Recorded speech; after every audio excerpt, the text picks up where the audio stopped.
اور دوسرا یہ کہ جو ہم میں سے یعنی مسلمانوں میں سے جو کمزور لوگ ہیں، کمزور سے مراد علم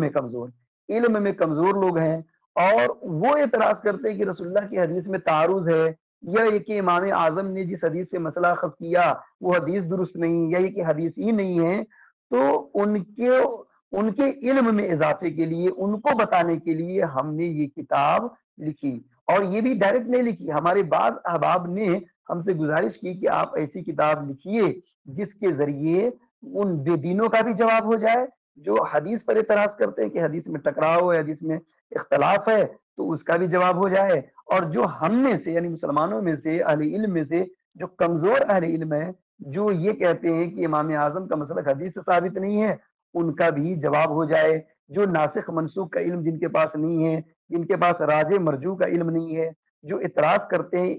کم علمی کے بنا پر، تو ان کو جواب مل جائے۔ اس لیے آپ کتاب لکھیں۔ تو کہتے ہیں کہ ہم نے یہ کتاب لکھی، اور ہم نے اس کتاب میں ناسخ منسوخ کو بھی بتایا،